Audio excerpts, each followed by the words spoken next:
ఇన్ని రకాలైనటువంటి విశేష మంత్ర పారాయణల మధ్య, మంత్ర పఠనముల మధ్య నేడు వేదాంత వేద్యుడైనటువంటి ఆ గోవిందుడు గరుడ వాహనారూఢుడై మనల్ని అనుగ్రహిస్తూ ఉన్నాడు.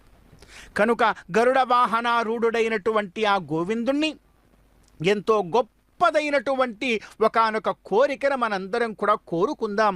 ఏమి కోరుకుంటే బాగుంటుంది?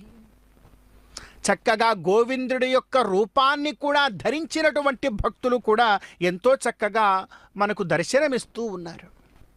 మరి భగవంతుణ్ణి ఈ పున్నమి గరుడ సేవా సమయాన ఏ కోరిక కోరుకుంటే మరలా కోరుకోవలసినటువంటి ఆవశ్యకత లేకుండా ఉంటుందో అటువంటి కోరికని ఏది కోరాలి? ఇందాక మనం అనుకున్నట్టు ధనాన్ని కోరుదామా? వద్దు, అది అశాశ్వతమైనటువంటిది, వెళ్ళిపోతుంది మన దగ్గర నుంచి ఒక రోజున.